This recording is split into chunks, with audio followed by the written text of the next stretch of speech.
자, 그러면 얘들아 계속해서 영상 같이 한번 시청해 보도록 합시다. 자, 7번과 8번 같은 경우에는 먼저 위에 얘들아 밑줄 한번 칠게요. 빈칸에 들어갈 말로 알맞지 않은 것을 골라라. 즉, 한 개만 들어올 수 없다라고 해서 이런 유형도 얘들아 잘 나오는 유형이야. 조동사에서 자주 쓰이는 유형이기 때문에 이 유형을 같이 한번 살펴보도록 할게. 자, 먼저 7번 밑줄에서 어떤 조동사가 들어가야 되냐라는 걸 파악하기 위해서 내용을 한번 살펴보도록 합시다. 자, 보니까 You do me a favor 도와줄 수 있나요? 라고 해서 그 you라는 상대방에게 바로 부탁을 하거나 혹은 요청을 하는 그런 조동사가 나와야 됩니다. 얘들아, 이거는 우리 조동사 맨 첫 번째 영상에서 선생님이 설명해줬던 그 부분입니다. 부탁과 요청을 할 때 사용할 수 있는 조동사는 바로 can과 will이 될 수 있다라고 했었어. 자, 그러면은 can하고 will 같은 경우에는 이렇게 돼버리니까 쌤, 나머지가 너무 많아져 버리는데요. 자, 여기에서 우리 얘들아 can과 will에 바로 과거형도 쓰일 수 있다라고 했는데 얘네들의 과거형이 쓰일 시에는 언제? 얘네들보다 조금 더 정중하게 우리가 부탁을 할 때, 그럴 때 우리가 사용을 할 수 있는 게 요 동사들의 과거형이다라고 했었어. 자, 그러면 can의 과거형은 could가 되고 will의 과거형은 would가 된다라고 해서 자, 얘네들도 요렇게 돼버리네. 정답은 3번이 되죠. 자, 그러면은 may 같은 경우에는 또 언제 사용이 가능하냐라는 걸 8번으로 바로 한번 보도록 하자. 자, 8번 보니까 자, 내용 파악해 볼게요. I open the window. 내가 문을 열어도 될까요? 라고 해서 어떤 상대방한테 내가 그런 행동을 해도 되는지 허락이나 혹은 허가를 받기 위한 그런 조동사가 쓰일 수 있겠네. 얘들아, 그러면 허락과 허가를 나타내는 그런 조동사도 역시 두 가지가 있었습니다. 바로 어떤 거냐 하면은 우리 can과 may를 쓸 수 있다라고 해서 자, 여기에서도 그러면은 우리가 can 그 다음에 may는 여기서 쓸 수 있으니까 정답이 안 되겠지. 자, 그러면은 여기에서 쌤이 우리 아까 쌤 말했던 것처럼 could 같은 경우에는 즉 이런 can이라는 요 조동사의 과거 형태인 could 같은 경우에는 조금 더 정중하게 묻기 위해서 쓸 수 있었다라고 말했어. 자, 그러면 쌤이 여기에서 얘들아 설명 하나만 해줄 테니까 필기를 좀 하도록 할게요. 자, 어떤 부분이냐면은 우리 3번의 shall 밑줄 한번 칠게. 자, 우리 shall I 같은 경우에는 우리 shall이라는 요 조동사는 너희가 shall we dance라고 해서 같이 춤을 출까요? 라고 해서 상대방한테 제안을 하는 그런 조동사로서 많이 사용이 됐는데 shall we 뿐만이 아니라 shall I라고 해서도 우리가 상대방한테 허락과 허가를 나타내는 그런 의미를 가질 수도 있다라고 해서 하나 기억을 해주도록 할게요. 자, 그러면은 would 같은 경우에는 아까 말했던 것처럼 부탁과 요청의 조동사로밖에 못 쓰이기 때문에 정답은 would가 된다라고 해서 이 부분을 기억 한번 해주도록 할게. 그리고 얘들아 기억나나? 자, 쌤이 퀴즈 하나 낼 거라고 했지? 자, 퀴즈가 바로 어떤 거냐면은 지금 여기에서 우리 내가 문을 열어도 될까요? 즉 내가 창문을 열어도 될까요? 라고 했는데 자, 어떤 내용의 퀴즈냐면은 자, 선생님 방의 창문 지금 선생님 현재 방 있지 얘들아? 현재 방에서 선생님 방의 창문을 열 수 있는지 없는지에 대해서 쌤한테 카톡이나 아니면 문자로 바로 정답을 주는 친구는 쌤이 그 친구들 모두한테 뭐 준다? 제시 할인권을 주도록 할게. 그렇기 때문에 이 퀴즈 얘들아 너희가 이 퀴즈를 풀면은 너희한테 혜택이 되는 거고 안 풀면은 지금 이거 영상 제대로 안 봤다고 해서 쌤이 너희가 제대로 공부하는지 안 하는지 그렇게 파악할 수 있는 기회이기 때문에 꼭 문자를 보내주도록 합시다. 자, 그러면 이어서 99쪽으로 같이 한번 살펴보도록 할게요. 자, 99쪽에 10번을 먼저 한번 볼 건데 10번 같은 경우에는 먼저 위에 문제를 살펴보니까 역시 빈칸에 들어갈 말로 알맞은 것을 적어라 라는 그런 내용이야. 자, 10번 같은 경우에는 쌤이 많이 앞에서 설명했던 부분이라서 힌트만 좀 줄 겁니다. 자, 이거는 선생님이 앞에서 피드백 영상에서도 한번 설명해 줬던 내용이긴 한데 자, do you often go to the movies? 라고 합니다. 너는 종종 영화 보러 갑니까? 라고 하는 거에 대해서 밑줄 한번 칠게. not animal 밑줄. 자, not anymore 같은 경우에는 더 이상 그러지 않다라는 내용으로서 이거는 여기에서 시제를 나타내는 단서가 될 수 있거든. 이거를 한번 단서를 파악해서 너희가 뒤에 올바른 조동사를 적어주세요. 자, 그러면 13번으로 바로 한번 넘어가 보도록 할게. 자, 13번 내용을 같이 한번 살펴보도록 하면은 얘들아 13번에서 자, 역시 자, 별표 하나 치도록 하고요. 조금 어려울 수는 있을 것 같아서 13번에서 밑줄 한번 칠게요. 짝지어진 두 문장의 의미가 다른 것은 즉 우리가 한 뜻을 나타내는 그런 단어에서 조동사를 여러 개로 사용할 수 있는 그런 구분들도 있었어. 그래서 그런 것들에 대해서 지금 파악하는 내용으로서 자, 우리 1번에 먼저 밑줄 한번 칠게요.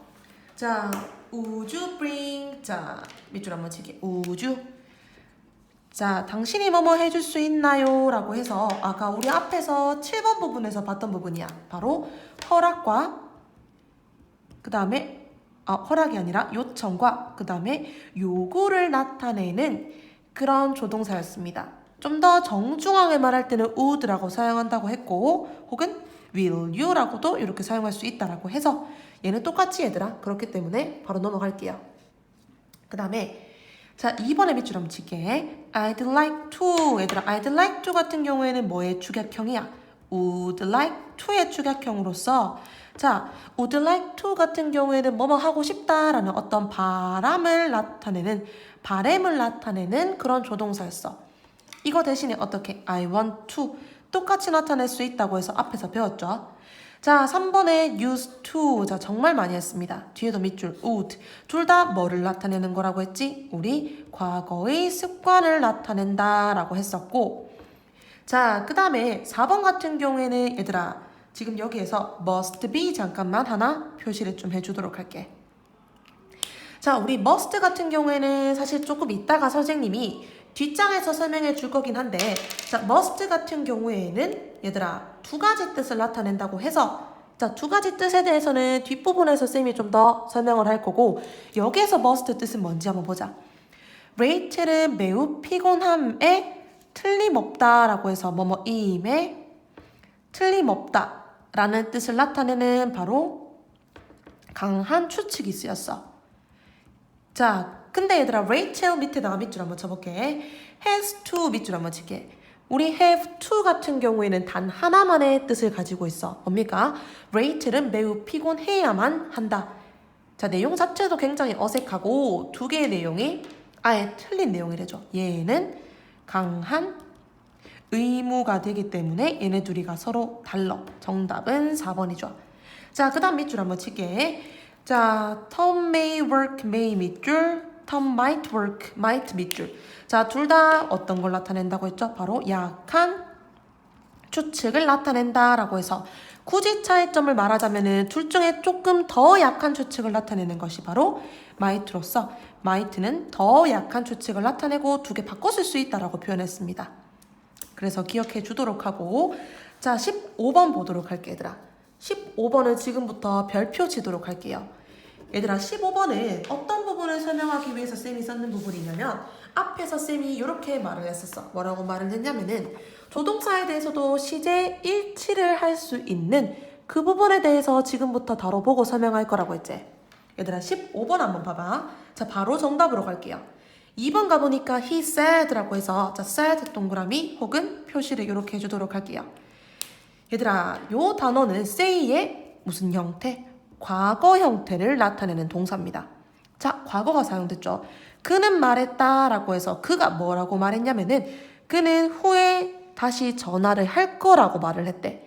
자, 근데 여기에서 과거가 사용이 됐기 때문에 얘들아 우리 will이라는 요 조동사에 대해서도 무슨 시제를 일치시켜야 된다? 바로 과거 시제로 일치시켜야 된다라고 돼. 그러면 얘들아 우리 will이라는 조동사에 대해서 will의 조동사 과거 바로 뭐였죠? 앞에서 계속 했던 것처럼 would라고 사용을 해야 된다고 해서 정답이 이렇게 되는 거거든. 그래서 계속해서 시지 일체 즉 계속해서 한번 살펴보도록 할게. 자, 100페이지로 가봅니다. 자, 100페이지에서 우리 16번과 17번에 대해서 선생님이랑 한번 살펴볼 건데 얘들아 16번과 17번 자, 지금부터 무조건 별표 치도록 합시다. 얘들아, 우리 이 유형 같은 경우에는 조동사에서 절대 빠지지 않는 유형이거든. 자, 밑줄 한번 쳐볼게. 자, 의미가 나머지와 다른 것을 하나 골라라 라고 해서 한 조동사가 여러 가지의 뜻을 가질 수 있다고 했잖아. 아까 말했죠. 6번에서 말했던 어떤 부분, 한 조동사의 여러 뜻. 자, 그러면은 이 조동사가 다른 뜻으로 쓰이는 그런 문장을 골라보라고 하는 거야. 자, 그래서 지금 보다시피 16번은 may, 17번은 must를 사용해서 지금부터 같이 한번 살펴볼게요. 자, 어디를 살펴볼 거냐면은 얘들아 한번 봐봐. 자, 지금부터 선생님이 설명을 좀 할게요. 자, 지금 이거 무조건 필기를 좀 해줘야 돼. 자, 첫 번째 조동사 지금 보다시피 may가 나왔습니다, 얘들아. 자, may라는 조동사가 사용이 돼서 우리 알다시피 얘들아, may라는 조동사는 앞에서도 잠깐 선생님이 설명을 했던 조동사로서 자, 첫 번째로 제일 대표적으로 쓰이는 부분이 바로 약한 추측으로 쓰일 때입니다. 자, 그러면 약한 추측으로 우리가 may라고 이 조동사가 쓰일 때는 뭐라고 해석하죠? 뭐뭐일지도 모른다 라고 해서 이거보다 조금 더 약한 추측을 나타낼 때는 우리가 앞에서 했지 뭘 사용할 수도 있다? may의 과거형인 might를 사용할 수도 있다라고 했어. 자, 그러면 2번 갑니다. 자, 2번도 아까 우리 7번 부분에서 했었거든. 8번 부분에서 했었는데 자, 허라 그리고 허가를 나타내서 네가 뭐뭐 해도 된다. 혹은 네가 뭐뭐 해도 좋다라고 해서 이때는 조동사 뭘로 바꿔 쓸 수 있다고? 바로 can으로 바꿔 쓸 수 있다고 라고 설명을 했어요. 자, 그 다음에 우리 밑에 17번도 바로 할 거거든, 쌤이. 17번의 must 같은 경우에는 얘들아 꼭 표시를 너희가 해줘야 되는 부분이야. 정말 문제 많이 나오거든.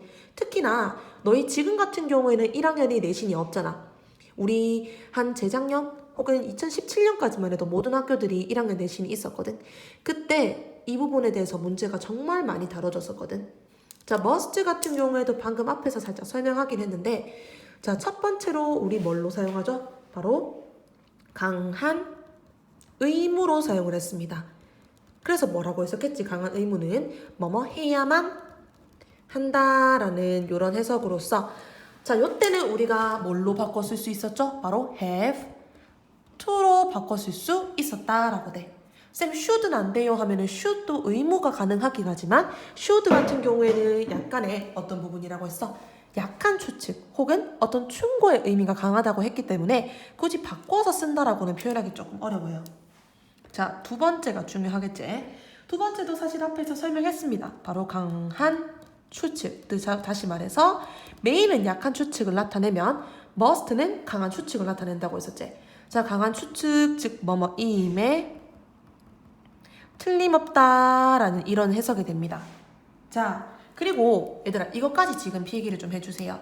자, 강한 추측의 반대는 앞에서 설명했던 부분입니다. 역시 강한 부정 즉 뭐라고 해석한다고 했지? 뭐뭐 일리가 없다라는 이런 뜻을 나타내는 경우에는 우리가 must not이 아니라고 했어.